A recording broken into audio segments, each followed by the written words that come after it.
va accueillir Christian Signol. Christian Signol sort aujourd'hui, et c'est donc un événement et un honneur de le recevoir sur le plateau de 9h50 le matin, son nouveau roman.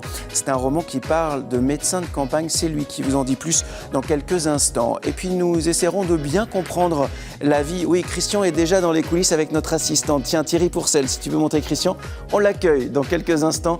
C'est Myriam qui va lui dire quand c'est à lui de rentrer. Et puis avec Martin Nadeau, on essaiera de comprendre la vie de cet homme incroyable issu d'une famille très modeste de Creuse qui est devenu député de la République. Quelle vie incroyable, André Cafi vous en dira plus. Christian Signol est notre invité et c'est un événement. Christian, bonjour. Bonjour. Ça va, Christian? Très bien, merci. Installez-vous dans le canapé de 9h50 le matin, canapé que vous connaissez. Vous êtes déjà venu ici. Absolument. Et quand on annonce votre venue, eh bien, ça ravit vos lecteurs, et pas seulement. Je l'espère. Vous n'en doutez pas. De temps en temps. De temps en Mais temps. pas trop souvent. Ils sont quand même très fidèles. C'est vrai, et depuis longtemps. Ah, et depuis longtemps.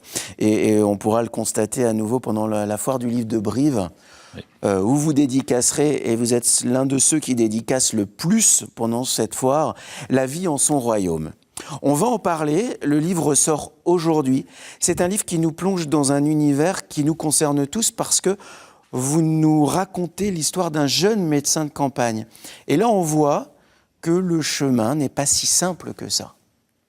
Il est même très difficile et très malaisé. C'est pour cette raison d'ailleurs que j'ai écrit ce livre, pour inciter, ou essayer d'inciter les jeunes internes, les étudiants en médecine à s'installer en milieu rural, c'est-à-dire au contact du monde naturel, ce que j'appelle moi le royaume, c'est-à-dire les bois, les champs, les prairies, les rivières, pour essayer de retrouver les vraies richesses, comme aurait dit Giono.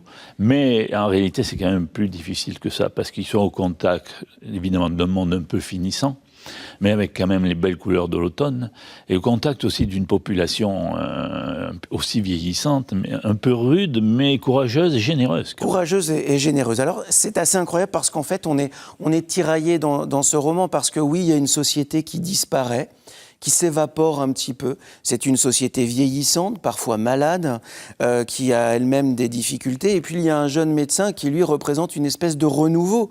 Mais les deux, finalement, comme on dit aujourd'hui, ne matchent pas forcément bien, ne se rencontrent pas forcément bien, parce que les uns ont besoin des autres, mais finalement, on est dans une société qui disparaît malgré tout.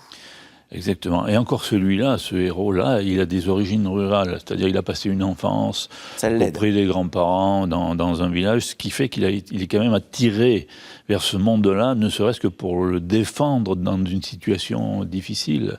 Attiré par ce monde et attiré par ce métier. Vous parlez de sa grand-mère, le décès de sa grand-mère avec des urgences trop loin, avec un médecin qui n'arrive pas, a peut-être déclenché, on le comprend par la suite, ça on ne peut même plus parler de profession, sa vocation. Sa vocation, et c'est vrai que le décès de sa grand-mère, qui attendait le médecin qui n'est jamais arrivé, ou il est arrivé mais en retard, a été déterminant dans son choix. Il savait quand même que ce seraient des conditions difficiles, parce qu'il avait fait des remplacements en milieu rural.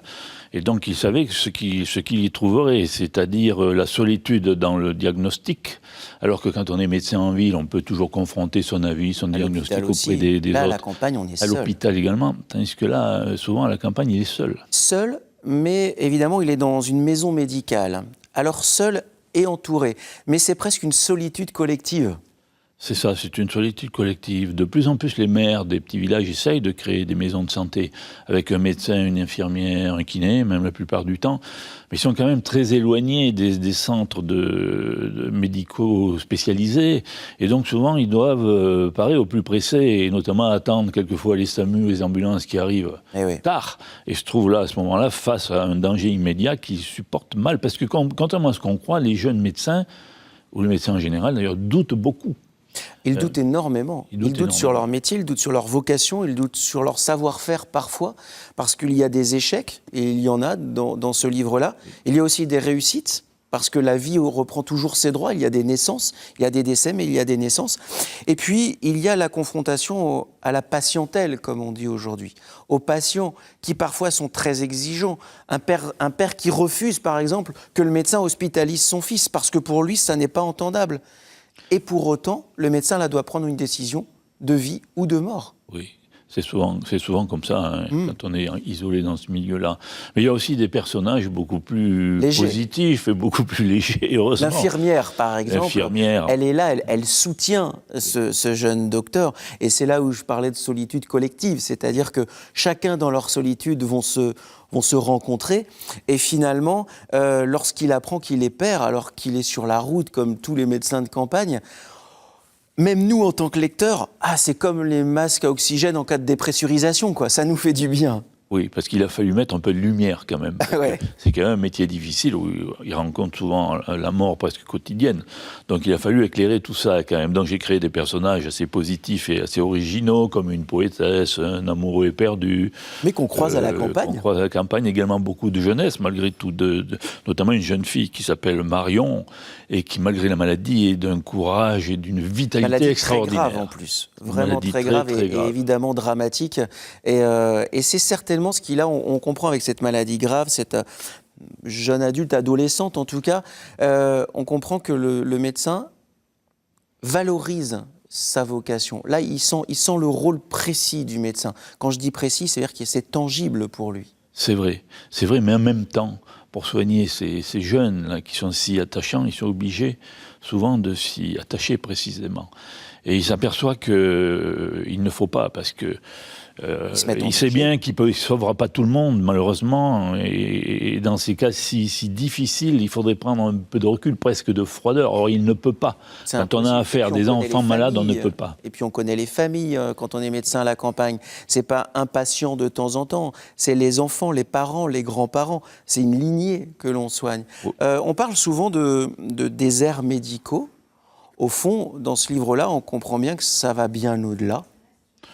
Ça va bien au-delà, parce que c'est encore une fois une population, un monde finissant. On sait bien aujourd'hui, hélas, c'est moi qui le dis, que la vie a glissé vers les grandes métropoles de béton et d'indifférence, et que ce milieu-là est en train de s'étioler, de disparaître petit à petit. Et c'est un combat, je pense, qu'il faut mener. En tout cas, je mène, moi. J'aime pas le mot terroir, mais j'aime beaucoup le mot territoire. Parce qu'un territoire, ça se défend, précisément. Donc j'ai écrit ce livre pour défendre le territoire limousin et la Nouvelle-Aquitaine. Bon, parce que, évidemment, ces déserts médicaux existent en Nouvelle-Aquitaine, existent en Limousin, mais c'est toute la France qui est touchée. Et c'est certainement pour ça qu'une nouvelle fois, Albin Michel vous a fait confiance sur ce roman-là, c'est que c'est universel, hélas. Et cette fois-ci, c'est moi qui le dis, hélas. Il y a aussi dans ce livre-là, forcément quelque chose de vous, comme à chaque fois. C'est-à-dire que vous avez travaillé sur le monde médical pour pouvoir bien l'écrire. En fait, j'ai enquêté pendant 2 ans, parce que j'ai des proches qui sont dans la médecine et qui ont facilité mes contacts avec des vieux médecins qui travaillent à la campagne et qui sont épuisés, et également auprès des étudiants en médecine, notamment ceux qui ont fait des remplacements en milieu rural, qui savent de quoi il s'agit, parce qu'ils ont vu justement ces vieux médecins épuisés. Et c'est ce qui fait qu'ils ne se décident pas à franchir le pas, à aller vers les... D'autant plus que ces jeunes étudiants sont souvent, eux aussi, d'origine urbaine et non pas rurale. Et donc, le milieu rural est un monde qu'ils ne connaissent pas. Alors, ils ne connaissent pas le milieu rural. Alors, ce jeune docteur, même s'il en est issu, avec sa grand-mère, avec qui il a partagé beaucoup de choses, il connaît, mais il l'apprend à nouveau, parce que quand on y travaille, c'est évidemment très, très différent.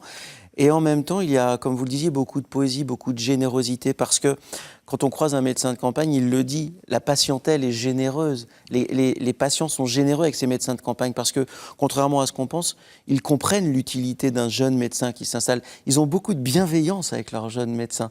On le voit là. Oui, d'autant plus que cette population rurale limousine, j'y suis très, très attaché, parce que je la connais bien. Et parce que je crois que c'est une population courageuse et généreuse, mais courageuse surtout parce qu'elle a vécu les grands drames de l'histoire, et tout ça est dans la mémoire collective. Ça infuse une population quand on a vécu tous ces grands drames. Oui, je le pense, oui. D'ailleurs, mon ami écrivain philosophe Pierre Bergogneau dit que cette population-là est peut-être ce que l'humanité a fait éclore de meilleur. C'est peut-être un peu exagéré, mais enfin, il y a quand même un fond de vérité là-dedans. Il y a un fond de vérité, et puis c'est l'ADN de votre écriture en permanence. C'est-à-dire que même si vous nous montrez parfois des drames, même si vous nous écrivez des moments de notre société qui peuvent sembler disparaître, il y a toujours la lumière au fond du couloir qui fait qu'il y a beaucoup de positif, évidemment, dans votre écriture. Moi, j'ai une question que je me suis toujours posée, Christian. Je n'ai jamais osé vous la poser. Comment avez-vous commencé à écrire ? J'ai commencé à écrire il y a très longtemps, quand j'étais adolescent. Mais ça a été un très long chemin et un très long combat. Parce que, en fait, j'ai écrit pendant 10 ans avec des manuscrits refoulés chez les éditeurs parisiens. Mais je savais qu'il suffisait de mettre les pieds, justement, dans une grande maison d'édition pour arriver à pouvoir en vivre plus tard. D'ailleurs, j'avais écrit 2 petits romans dans ces années-là, dans une petite maison d'édition. Mais ensuite, quand j'ai mis les pieds chez Robert Laffont en 1984 ou 5, je suis passé en 3 mois de 1000 à 100 000. Et ça a changé ma vie complètement. Mais ça a été un long chemin et un long combat. Quand vous parlez de combat, moi, j'ai toujours beaucoup d'admiration pour les écrivains parce que c'est facile, au fond, de lire un livre. L'écrire, c'est un autre travail, c'est un travail solitaire. Et quand vous parlez de combat, ça veut dire que vous avez une discipline d'écriture, ça veut dire que vous vous obligez à des horaires. Comment vous travaillez, Christian Signol ? J'écris tous les matins avec discipline, oui, c'est-à-dire tous les matins de 8h à 10h environ, mais ça représente beaucoup, hein. C'est 2-3 pages, ça fait plus de 200 pages en 4 ou 6 mois. Ensuite, il y a 6 mois de réécriture, de travail, de lissage, etc. Mais c'est vrai que c'est difficile. Le matin, on ne sait jamais, quand on se met à écrire, si le parachute va s'ouvrir. Et Giono disait, l'écriture, c'est une galère, mais le voyage est superbe. Voilà, donc ça aussi, toujours le côté positif de Christian Signol. Ça veut aussi dire que vous revenez sur l'ouvrage, vous dites 6 mois de correction, mais par exemple le lendemain, est-ce que vous dites, les 2 pages d'hier, je peux revenir ? Oui, il faut revenir. J'y reviens tous les matins, ne serait-ce que pour y rentrer. L'atmosphère, le personnage, et puis il faut y revenir. Mais en plus, c'est pour vérifier que le parachute s'est ouvert. Ça veut dire que il y a la vérité nécessaire, la véracité nécessaire, et que les personnages, qui souvent, les personnages des romans n'existent pas dans la réalité, mais qui sont devenus vivants. Et un écrivain célèbre disait, quand j'écris, je crois en Dieu. Mais c'est un peu ça. Il faut donner la vie à des gens qui ne l'ont pas, à des êtres qui ne l'ont pas, puis qui n'ont jamais existé. Il y a des personnages que vous avez racontés, à qui vous avez donné vie, qui ont eu du mal à vous quitter ? Souvent. J'ai souvent eu l'impression d'abandonner des personnages en fin de roman et d'écriture. Mais ils continuent quand même de me hanter. Ils circulent dans mon esprit de temps en temps. Je les revois ou je fais des rencontres comme ça au cours de mes personnages de ces gens-là qui ressurgissent tout d'un coup et qui me parlent, qui me disent « mais peut-être quand même, on aurait pu faire autrement, on aurait pu vivre autre chose ». Christian Signol est avec nous sur le plateau de 9h50 le matin et c'est un privilège pour nous de l'accueillir. C'est aujourd'hui que sort La vie en son royaume.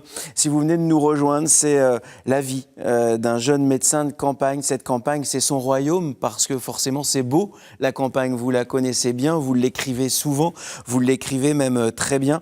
On va revenir un petit peu sur ce docteur Vialané parce qu'au fond, il est confronté à des enfants adoptés, à des parents démunis, à des personnes vieillissantes qui sentent que leur vie leur échappe. Elles ne peuvent se raccrocher qu'au médecin. Mais parfois, il y a des vraies confrontations avec le médecin, entre un parent et les médecins. Vous êtes dans une réalité absolue dans ce livre-là. Est-ce que vous en avez conscience ? Oui, tout ça vient probablement de l'enquête que j'ai menée, parce que je connais à peu près tous les cas médicaux auxquels ils sont confrontés. Mais il y a confrontation quelquefois, mais il y a aussi beaucoup souvent de l'humanité. C'est-à-dire quand le docteur se trouve en présence des 2 vieilles personnes, le frère et la sœur, qui ne sont jamais mariés et qui vivent ensemble depuis toujours, et c'est la sœur qui est malade, qui doit partir à l'hôpital alors que le frère, très âgé, ne sait même pas faire la cuisine, il est complètement démuni. C'est un vrai déchirement, un vrai drame pour eux. Et c'est la réalité de nos campagnes, et c'est bien le rôle des médecins de campagne. Tout ça est écrit dans La vie en son royaume, chez Albin Michel, c'est signé Christian Signol. Jean-Luc est notre gagnant du jour. Bonjour Jean-Luc. Bonjour Christophe. Vous habitez la Dordogne ? Oui, à côté de Périgueux. Vous avez de la chance, vous savez quoi, et puis en plus, Christian connaît bien la Dordogne, et la rivière. Absolument. Et le département. Ah oui. Vous savez, il y a 1 an, je vous ai dit que vous seriez l'émission référence de Nouvelle-Aquitaine. C'est vrai. Vous avez raison. Eh bien, vous nous avez porté chance. Vraiment, merci beaucoup Jean-Luc. Je vous offre, et je suis très heureux de le faire. Que j'adore. Merci, ça nous fait très plaisir. Ce livre sur les 24 heures des sciences, ça devrait vous plaire. Un livre sur Jacques Prévert, vous allez vous régaler à l'intérieur. Une bande dessinée qui raconte la vie de cet auteur-là, qui était bien plus qu'un poète. Et il en a croisé du monde à Paris. Quel homme, Jacques Prévert. Et puis alors là, forcément, là, vous êtes gâtés, puisque Christian Signol vous offre La vie en son royaume. L'histoire d'un jeune médecin qui s'installe à la campagne et qui, au fond, raconte nos vies, qui raconte la vôtre, la nôtre, celle de tous. C'est universel, Jean-Luc. Magnifique, c'est magnifique. Merci écoutez, beaucoup. Et Christian est là, il vous écoute et il entend ce magnifique qui lui va droit au cœur. Merci beaucoup, Jean-Luc. Passez une belle fin de journée sur France 3. Bon courage à vous, bonne chance. De la chance, on en a quand on fait cette émission-là, je peux vous dire. Absolument. C'est un véritable privilège. Merci beaucoup, Jean-Luc. Merci beaucoup, Christian. Merci à vous. La vie en son royaume sort aujourd'hui. C'est évidemment dans les librairies qu'il faut aller rencontrer Christian, qu'il faut aller acheter son livre. La matinée continue sur France 3 Nouvelle-Aquitaine avec Consomag. Et puis ensuite, Plein Phare et le journal des locales. On est ensemble jusqu'à 11h20. On était content de partager cette matinée avec vous. C'était un véritable plaisir de la partager en partie avec Christian Signol. Prenez soin de vous, toujours. Pour être sûr de faire le bon choix, regardez 9h50 le matin avec les magasins France Literie. France Literie, expert de vos nuits.